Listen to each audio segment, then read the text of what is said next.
À la une ce soir, la marche blanche menée par les familles Arnetan et Landon a peu résonné cet après-midi dans les rues de Cayenne. Malgré un défilé timide, la mobilisation des familles et des associations Trop Violence et 500 Frères reste intacte. Nous y reviendrons. La Guyane traverse-t-elle une crise du logement?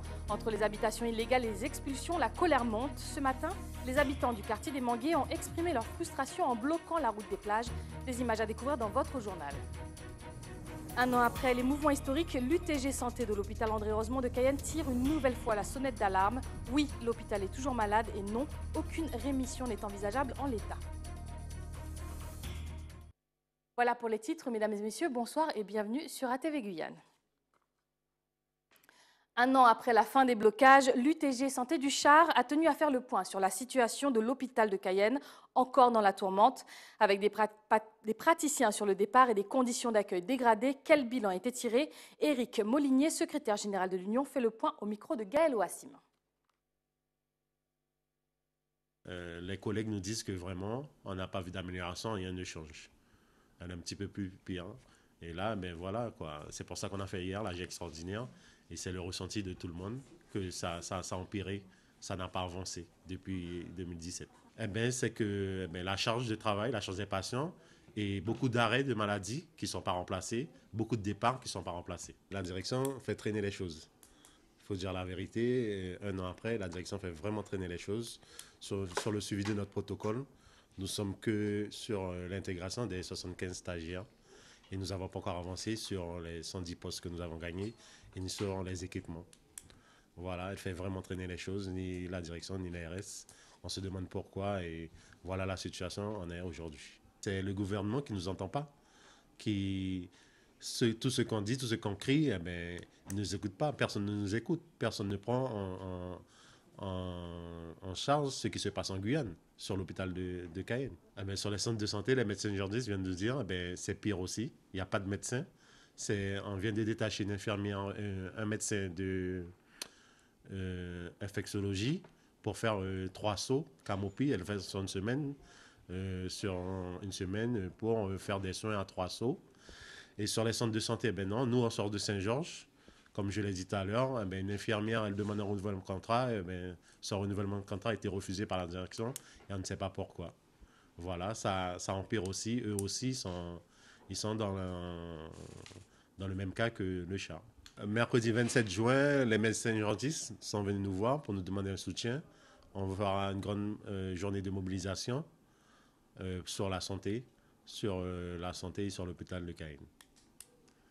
Et on verra si ça va avancer. On ira voir la mairie de Cayenne et le préfet pour remettre les condoléances des médecins urgentistes et remettre nous aussi, redonner une couche sur notre plateforme revendicative, sur notre protocole d'accord du 9 juin. Ce qu'on espère, mercredi, on fera l'appel et on verra mercredi si tout le monde va être sensibilisé par la santé en Guyane. C'est cet après-midi, 15h, que la marche blanche menée par les familles Landon et Arneton a sonné le départ. Cette manifestation de deuil avait aussi un autre but, dénoncer la violence qui sévit en Guyane et encourager la justice à retrouver les meurtriers. Gaël Ouassim s'est mêlé à la cinquantaine de personnes qui y a pris part. Je voudrais que chacun puisse garder dans son cœur la mémoire de celui qu'on a aimé, mais il faut qu'on reste mobilisé et que justice soit faite.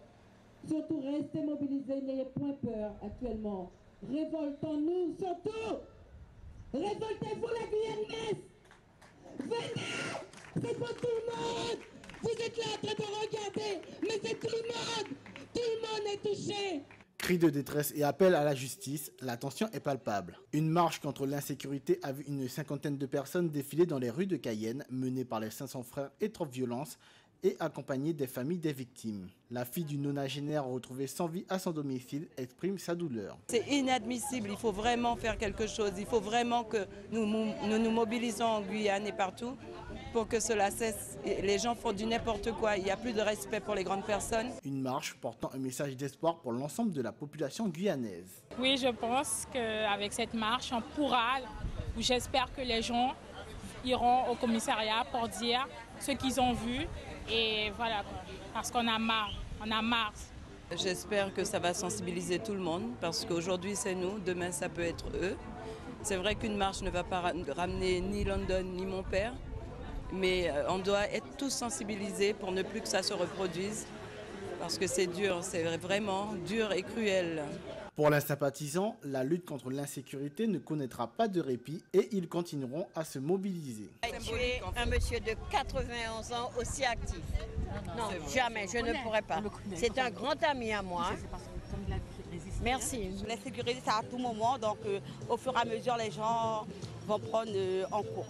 Les 700 frères, on est là pour la sécurité dans le pays, donc tant qu'il y a la sécurité est en difficulté, les 700 frères et trop de violence, on est là pour voir ce qu'on peut faire pour le pays.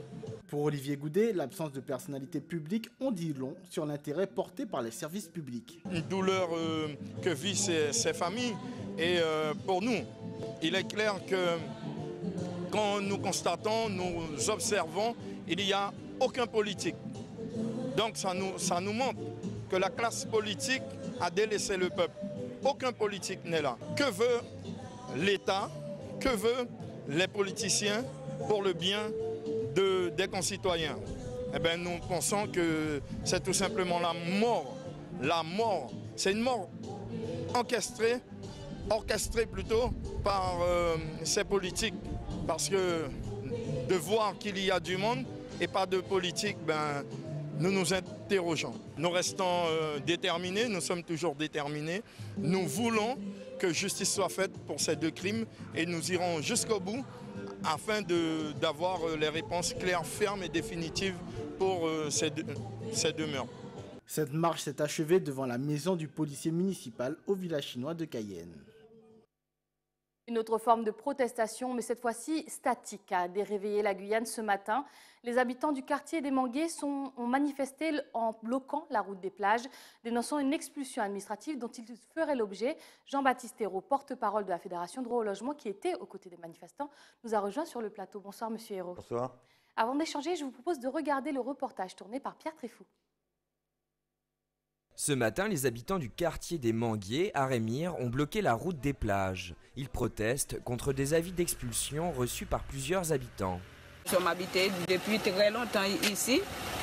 Il y a quelques personnes qui habitent ici pendant presque 40 ans, 30 ans, 27 ans. Mais c'est qu'on est là et pour casser, pour demander de nous dégager, mais nous, ça ne peut pas faire comme ça parce que il acceptait que nous avons payé les impôts, payé les taxes, mais maintenant les cadres disent nous dégager, mais ce n'est pas comme ça. Le quartier des Manguiers regroupe 300 à 400 maisons qui ont été érigées pour certaines il y a plus de 50 ans. Récemment, certains habitants ont reçu des assignations au tribunal.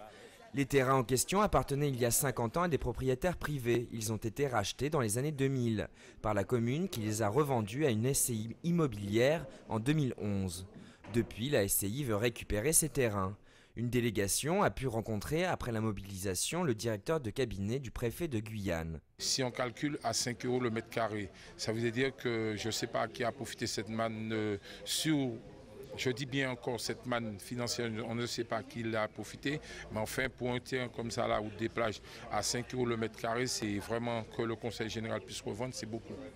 Et il y avait déjà des habitants de 40-50 ans dessus. On espère que le préfet comprendra et que l'humanité va l'emporter sur l'argent. La Guyane subit une crise du logement. C'est dans ce contexte que la fédération Droit au logement Guyane Blue Fini a invité le président de la fédération Droit au logement France pour constater la situation alarmante du logement en Guyane. Suite à la mobilisation de ce matin, une réunion de crise s'est organisée rapidement à la préfecture. Qu'en est-il ressorti ? Bien, d'une part, on a fait part de notre inquiétude avec la manière dont les forces de police sont intervenues ce matin, parce qu'il s'en est fallu d'un cheveu pour que ça dégénère. Tout simplement parce qu'au moment où nous étions en train, avec les habitants, de nous décider à accepter ce rendez-vous et donc de démonter préalablement la barricade, les gardes mobiles commençaient à avancer vers la barricade et les personnes qui étaient massées devant. Donc maintenant, ce qu'il en est sorti, après, je dirais, des discussions assez âpres, parce qu'on a eu du mal à se faire entendre, les habitants ont eu du mal à se faire entendre dans cette affaire, eh bien, il va y avoir une réunion la semaine prochaine, si possible une table ronde, puisque ce que nous avions demandé, c'est que la préfecture prenne l'initiative de réunir également le représentant de la CTG, le responsable de la CTG, et également le maire de la commune, de telle sorte à ce qu'une solution soit trouvée. Ce que nous demandons, c'est qu'une opération de RHI, de résorption d'habitat insalubre, soit mise en place, qui permettrait le maintien des habitants sur place et que des travaux de viabilisation minimum, hein, qui permettent de satisfaire aux conditions d'hygiène et de permettre à ces familles de vivre décemment, soient réalisés. Donc voilà, on a un peu avancé sur cette affaire. Je pense qu'en fin de réunion, la préfecture a fini, le directeur de cabinet du préfet a fini par entendre la situation. Je pense qu'il a été, il a changé un peu d'avis quand il s'est rendu compte qu'il n'avait pas affaire à un quartier, je dirais, qu'il avait affaire à un quartier où les habitants étaient en situation régulière, souvent sont de nationalité française. Les enfants, il y a plusieurs générations qui sont nées dans ce quartier et il n'y a jamais eu d'actes de délinquance. C'est un quartier au fond qui est assez calme, mais qui vit dans une situation de pauvreté et de marginalisation qui est inacceptable. Donc, qui reflète d'ailleurs assez bien la situation que connaissent des dizaines de milliers de familles en Guyane, et parmi lesquelles beaucoup de Guyanais ou de personnes en situation régulière. Justement, vous êtes en Guyane depuis quelques jours. Est-ce qu'on peut vraiment parler de crise du logement sur notre territoire? Oui, c'est indéniable. C'est indéniable quand on voit ces quartiers qui sont des bidonvilles, au fond, qu'on appelle en métropole des bidonvilles, des quartiers informels selon la loi. C'est la multiplication de bidonvilles qui font que nous sommes en crise du logement?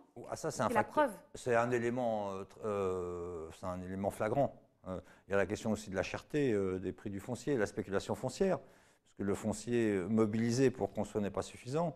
Et puis l'État a de moins en moins de moyens financiers pour construire des logements sociaux.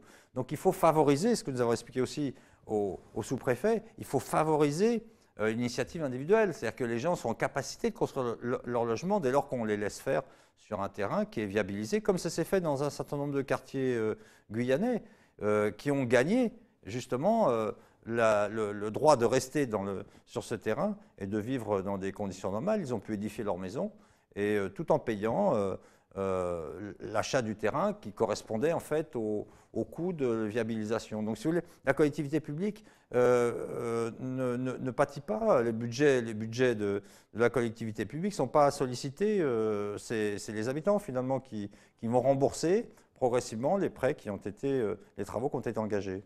Est-ce que cette crise du logement dont on parle est liée à la pression migratoire qui s'exerce en Guyane, selon vous? Écoutez, oui, c'est un des facteurs, mais si vous voulez, le vrai problème, c'est qu'il n'y a pas suffisamment de terrain constructible et l'État ne met plus les moyens suffisants pour édifier des logements. Donc, ce qu'il faut maintenant, c'est libérer du foncier.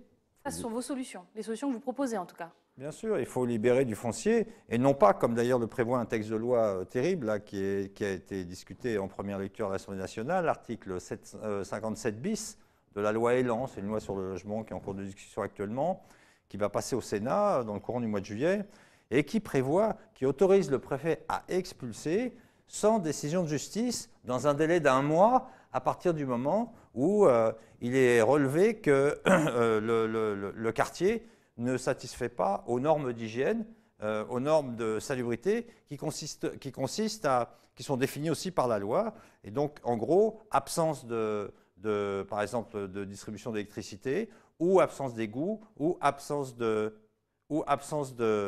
potable, vous voyez, et donc de réseau, de réseau d'alimentation. Et donc, à partir de ce moment-là, eh bien, le préfet est en droit, au bout d'1 mois, après avoir fait une mise en demeure, d'écraser ces maisons. Eh bien, j'apprends que beaucoup de Guyanais sont dans cette situation. Beaucoup d'entre eux, aujourd'hui, sont dans des maisons qui ne répondent pas tout à fait aux normes d'urbanisme actuelles. Et donc, sont menacés, tout simplement. Et donc, j'attire l'attention des téléspectateurs sur cette question. Surtout, ne laissez pas passer cette disposition qui remet l'État en situation autoritaire, comme on a pu connaître il y a plusieurs dizaines d'années. Quels sont leurs recours? Bien, le recours aujourd'hui, je pense qu'il faut que les habitants des quartiers informels fassent entendre leur voix, et que tous ceux qui sont dans des maisons qui ne répondent pas tout à fait aux normes, eh bien, réalisent du danger qui est là et se manifestent sous forme de pétition, de rassemblement, et se rapprochent de droit au logement Guyane, qui est une association, heureusement, très efficace et qui défend efficacement justement les mal logés, les sans-logis, les locataires. Merci beaucoup pour vos éclaircissements, Monsieur Hérault. Merci à vous de nous avoir reçus. Continuons avec au chapitre politique. Nous en parlions il y a quelques jours. Dans le cadre de l'étude de la loi Asile et Immigration, le sénateur Karam a demandé qu'une attention toute particulière soit portée aux pressions migratoires que subissent les zones ultramarines telles que la Guyane et Mayotte. La requête du sénateur a été entendue et son amendement pour une représentativité des Outre-mer adopté. Je vous laisse écouter son allocution de ce matin au Sénat. Un bref aperçu des conditions dans lesquelles nous sommes contraints en Guyane d'accueillir ces personnes et ce depuis de très nombreuses années. L'augmentation rapide des demandes depuis 2015 a saturé le dispositif d'accueil en place. D'abord, les demandeurs d'asile se retrouvent confrontés au manque de capacité d'hébergement. Aucun centre d'accueil de demandeurs d'asile de type CADA n'existe à Cayenne et la majeure partie des 100 places d'hébergement d'urgence disponibles sont réservées, ça peut se comprendre, aux familles. Je rappelle simplement que 15 000 personnes sont venues entre 2015 et 2017 en Guyane et sont concernées par cette demande d'asile. Certains demandeurs deviennent alors des squatteurs lorsque les autres errent dans la rue au gré des opportunités. Et les squats, on les retrouve dans les anciens immeubles désaffectés de l'État, des collectivités et même dans le domaine privé d'un certain nombre de personnes. Autre problème, et cela a été déjà évoqué et signalé il y a quelques instants, l'interprétariat. La réduction de traitement prévue dans le décret risque d'engendrer une tension supplémentaire sur des moyens en interprétariat déjà réduits, des interprètes qui souvent attendent 2 ans, voire 3 ans avant d'être payés. Je reste donc soucieux des conditions d'accueil des demandeurs d'asile, alors même que les délais d'instruction se voient accélérés. Je proposerai donc qu'une représentation des territoires ultramarins soit assurée dans le conseil d'administration de l'OFII, de manière à avoir un regard avisé sur tous ces aspects. Restez avec nous à venir dans votre journal. Une bonne nouvelle pour les Guyanais. Les Antilles, l'Amérique du Nord et le Canada nous ouvrent leurs bras avec Norwegian Airways. Et puis, une autre bonne nouvelle, la fête de la musique a apporté un peu de mélodie au quotidien des pensionnaires des cliniques de notre capitale. Nous les rejoindrons. Mais avant cela, cap sur la Martinique où l'abaissement de la limitation de vitesse sur les axes secondaires à compter du 1er juillet ne fait pas l'unanimité. Loïc Régis s'est intéressé au ressenti des Iliens, ressenti qui n'est pas très éloigné de celui des Guyanais. Dans 10 jours, la vitesse maximale sur cette route passera de 90 à 80 km/h. Elle est concernée par la mesure gouvernementale. La voie est en double sens et ne possède pas de séparateur central. Une bonne nouvelle pour les riverains. Cette portion de route avec un virage très prononcé en descente qui était limité à 90, il serait judicieux effectivement de baisser la limitation de vitesse. Ceci étant, cette vitesse aurait déjà dû être plus basse à l'origine, elle aurait dû être à 70 et non pas 90. De nombreux automobilistes accueillent cette décision avec satisfaction. L'allure élevée de certains conducteurs est un danger qu'il faut combattre. Surtout en Martinique, j'ai constaté, il n'y a pas qu'en Martinique, c'est un peu partout. Mais les gens roulent très mal. C'est un bon moyen quand même parce que nous, tout le monde, je pense qu'ils ne respectent pas la limite. Ouais, c'est une bonne chose parce qu'il y a trop d'accidents et les gens font n'importe quoi sur la route. La mesure vise à réduire le nombre de tués sur la route. La vitesse est le premier facteur de mortalité routière en France. Oui, mais voilà, cette prise de position divise et certains doutent de son efficacité. Cette mesure est mise en place pour 2 ans. Pour voir les effets d'une mesure, il faut attendre 3 à 4 ans. Alors en 2 ans, on ne va pas encore voir les effets de cette loi qui vient d'être votée là. Je pense arbitrairement mettre d'une façon unilatérale ou uniforme, effectivement, 80 km/h sur toutes les routes qui ne sont pas séparées par un terre-plein central, je pense que c'est un geste politique. Se pose ensuite le problème du remplacement des panneaux. À 10 jours de l'application de la mesure, la CTM en charge de la signalisation des routes n'a pas souhaité répondre à nos questions. Si la route guyanaise se limite, ce n'est pas le cas de son ciel qui, lui, se libère. Les rumeurs allaient bon train et les négociations aussi. Les avions de la Norwegian Airways pourront enfin se poser sur le tarmac de l'aéroport Félix-Éboué à raison de 4 fois par semaine. Une bonne nouvelle pour les voyageurs qui pourront relier les Antilles, les États-Unis et même le Canada à des prix défiant toute concurrence à compter d'octobre prochain. Les précisions recueillies par Éric Dupuis.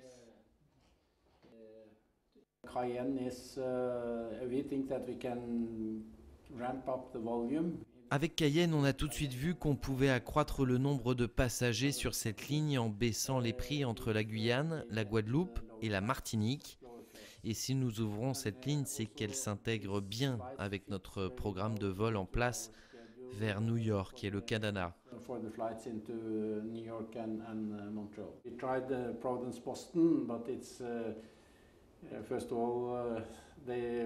Alors nous arrêtons Providence car nous avons remarqué que dans cette région du nord-est des États-Unis, les vacanciers préfèrent voyager sur des destinations anglophones. Dans le même temps, nous renforçons nos vols vers New York car il y a une grande communauté francophone là-bas, comme le Canada que nous ouvrons aussi donc cette année. Et là, c'est un marché de francophones très intéressant.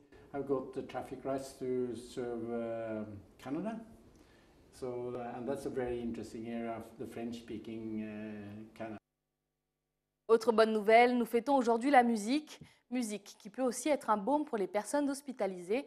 Et c'est un véritable spectacle qui a été offert aux pensionnaires des hôpitaux privés de Saint-Paul et de Saint-Adrien.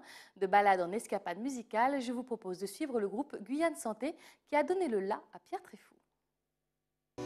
Et si tu le veux, du fond du cœur, le tempo t'emmène sur la musique en douceur, car j'ai du soleil dans mes poches et le rythme dans les pieds. À l'occasion de la fête de la musique du 21 juin, nous avons proposé aux élèves des classes CHAM du collège Rébert-Néron de faire une animation musicale axée autour du chant choral.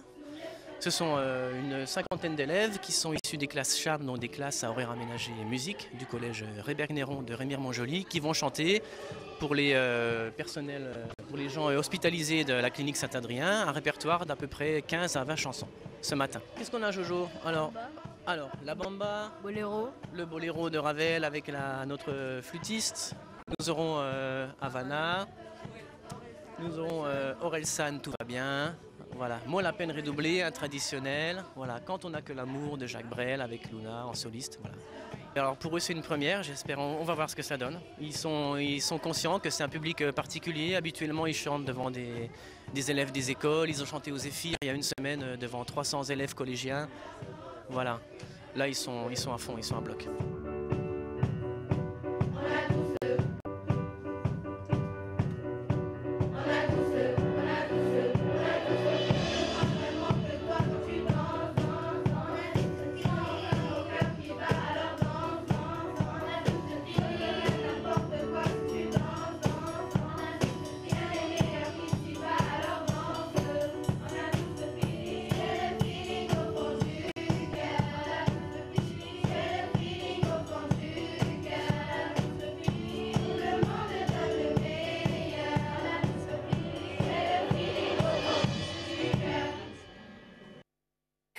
Continuons en musique en accueillant sur le plateau Denis Duvigneau, président de l'association Patawa, dont l'objet est d'encourager la création artistique, culturelle et musicale.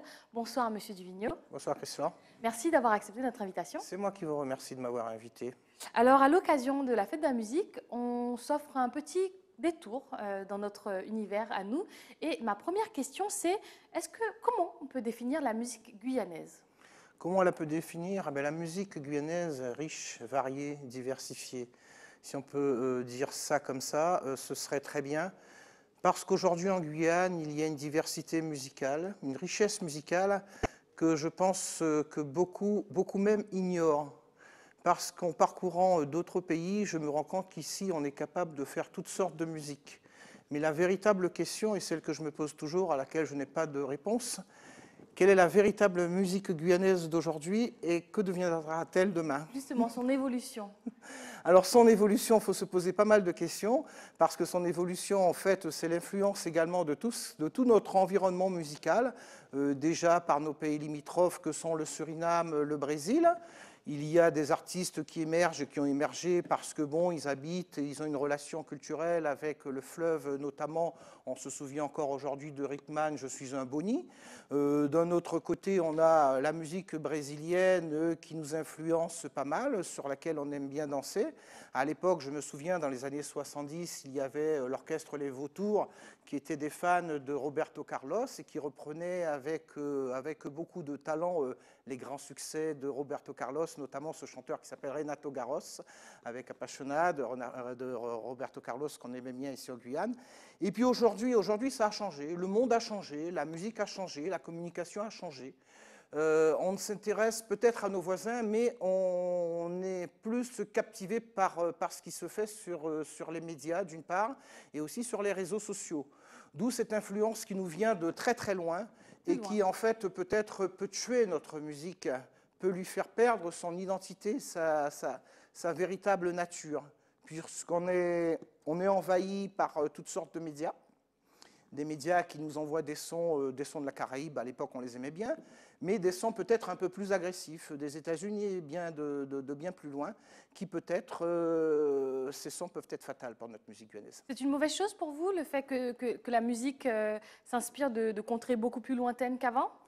Je ne dis pas que ce soit une mauvaise chose, je dis seulement qu'il y a peut-être la mort de notre musique, parce que ces jeunes qui s'approprient ces musiques anglo-saxonnes, ces musiques qui nous viennent d'ailleurs, se l'approprient et en fait, elle correspond aujourd'hui à une génération et ces jeunes peut-être oublient ce qui s'est fait auparavant et ont tendance peut-être à oublier la racine de la musique guyanaise. Justement, en parlant de auparavant, la Guyane était précurseur en matière de reggae, notamment avec des groupes comme Blackwood ou Welling Root. Que s'est-il passé ? Il ne s'est rien passé, c'est le temps, c'est une génération. C'est la génération que j'appelle la génération Marley. On se rappelle de cette évolution reggae musique dans les années 80, avec l'avènement du reggae sur la planète entière de Bob Marley. Et ici ont émergé pas mal de groupes reggae. La musique reggae qui était notamment une musique saine, une musique de qualité, une musique que les Guyanais véhiculaient d'une très bonne façon. Ils ne reproduisaient pas la musique jamaïcaine, mais ils donnaient une couleur reggae guyanaise. On peut parler de Blackwood, on peut parler de Universal Youths, on peut parler des groupes Yaman, on peut parler de Guayoluchan, qui étaient des musiciens saint-luciens et guyanais.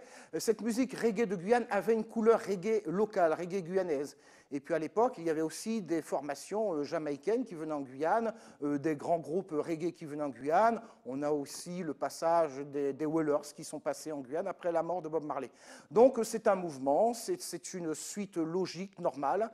Et bien sûr, n'ayant pas cette génération Marley aujourd'hui a peut-être mon âge, voilà. Donc la mouvance n'est plus la même. Mais à l'époque, quand on organisait des hommages à Bob Marley, puisque j'ai eu l'occasion de participer à ces hommages, c'était vraiment des choses bien organisées. Il y avait une bonne sono, il y avait de bons artistes qui travaillaient pour le spectacle. Et puis tout autour de ces hommages à Bob Marley, donc de la musique reggae, il y avait des stands d'artisanat, de l'artisanat guyanais qui exposaient avec des jeunes qui se disaient un peu rasta et qui étaient dans la tendance Rastafari, bien sûr, reggae, qui fabriquaient donc des produits locaux à partir de la nature. On peut parler de lampes, des calebasses, des pochettes, des sacoches, tout ça fabriqué à partir des produits naturels de la Guyane. Avec la sortie des CD de Tonton Joe ou encore d'Éric Romney, votre association milite pour la sauvegarde du patrimoine musical guyanais. C'est votre façon à vous de lutter contre la disparition de ces titres, de ces artistes? Alors, les collecteurs de la musique guyanaise ont un slogan aujourd'hui. Pour que vive cette musique au-delà du temps et des générations. Aujourd'hui, il faudrait qu'on puisse enseigner à nos tout-petits dans les écoles, enseigner ce qu'est la musique guyanaise, qu'ont été nos artistes guyanais. On parle de Tonton Joe aujourd'hui, d'Éric Romney peut-être avec vous, mais on peut remonter également à Gessner, à Egalji, à Georges Théolade. Il faut enseigner à cette nouvelle génération, à cette jeunesse, l'histoire de leur musique, l'histoire de leur culture. Parce que vous savez bien qu'un peuple qui n'a pas de culture, qui n'a pas de racines, eh bien c'est un peuple sans âme, qui ne peut évoluer. Donc c'est bien qu'on évolue, mais savoir d'où on part, qui on était et quels sont en fait ceux qui ont été les précurseurs de cette musique guyanaise. Merci infiniment, M. Duvigneau, d'avoir répondu à nos questions. Et bonne fête de la musique à vous et à tous ceux qui aiment la musique d'une façon générale. Merci. Puisque la musique, en fait, vous savez que c'est un vecteur essentiel, universel, et dont on ne peut s'en passer. Je suis tout à fait d'accord. Le 7e art n'est pas oublié avec la sortie cette semaine de Jurassic World Fallen Kingdom, nouvel épisode de la saga inaugurée par Steven Spielberg, avec Chris Pratt et Brie Dallas Howard à l'affiche et Colin Trevorrow à la réalisation. Arriveront-ils à faire mieux que leurs illustres prédécesseurs? Je vous laisse vous faire votre idée en regardant cette bande-annonce. Elle est anesthésiée. Ok, viens là.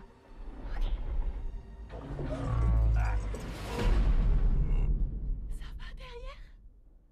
Nickel.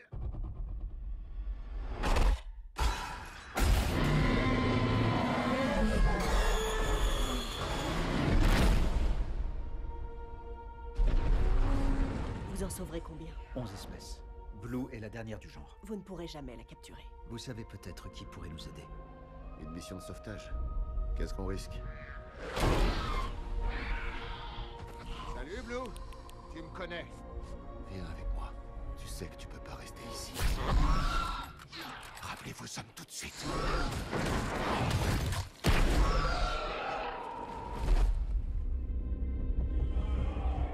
Ils m'ont menti!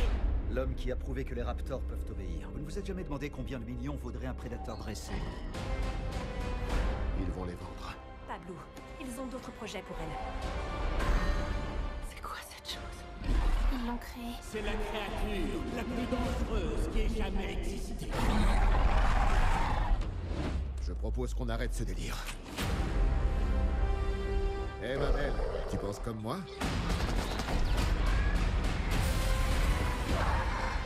On a libéré la puissance génétique. On ne peut plus faire marche arrière.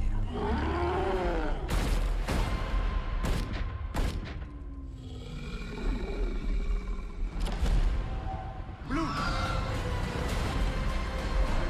Si je reviens pas... N'oublie pas que c'est toi qui m'as demandé de venir ici. Je vais m'en sortir. Ces créatures étaient là bien avant nous. Et si on n'y prend pas garde, elles seront encore là bien après. Bienvenue à Jurassic World.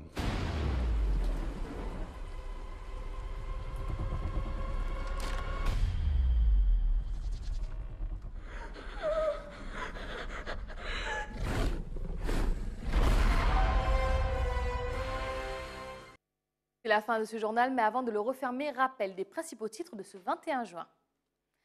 La marche blanche menée par les familles Arneton et London a peu résonné cet après-midi dans les rues de Cayenne. Malgré un défilé timide, la mobilisation des familles et des associations Trop Violence et 500 Frères reste intacte. Nous en avons parlé. La Guyane traverse-t-elle une crise du logement entre les habitations illégales et les expulsions? La colère monte. Ce matin, les habitants du quartier des Manguiers ont exprimé leur frustration en bloquant la rue des Plages. Des images que vous avez découvertes dans votre journal. Un an après les mouvements historiques, l'UTG Santé de l'hôpital André-Rosemont de Cayenne tire une nouvelle fois la sonnette d'alarme. Oui, l'hôpital est toujours malade et non, aucune rémission n'est envisageable en l'état. C'était le journal de la rédaction. Merci de nous avoir choisis. Tout de suite, l'édition nationale de BFM TV. Je vous souhaite de passer une excellente soirée avec les programmes d'ATV Guyane. Bonne nuit.